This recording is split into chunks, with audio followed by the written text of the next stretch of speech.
అలా అండి మా ఇంట్లో ఈరోజు చికెన్ కర్రీ దోశలోకి. ఈరోజు చికెన్ ఊరగాయ కూడా అంతా రెడీ చేసి పెట్టుకున్నాము. చికెన్ ఊరగాయ కోసం డ్రై ఫ్రై చేయాలి, దాన్ని చేసుకున్నాము. ఇంకో తట్టు chicken deep fry, chicken pakoda లాగా అనమాట, డీప్ ఫ్రై చేసుకున్నాం. ఇది వచ్చేసేసి చికెన్ పులుసు కోసం రెడీ చేసి పెట్టుకున్నాం. కుక్కల కోసం ఇది చికెన్ పులుసు, కుక్కల కోసము. ఇది డీప్ ఫ్రై మా కోసము.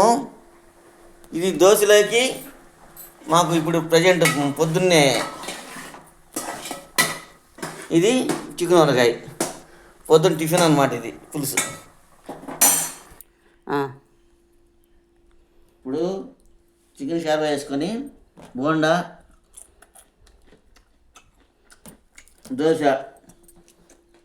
బోండాలు అయితే బయట తెప్పించాండి, ఇంట్లో చేయలేదు. ఇంకా బ్రేకింగ్ న్యూస్ ఏంటంటే మధ్యాహ్నం బిర్యానీ కూడా చేస్తున్నాము.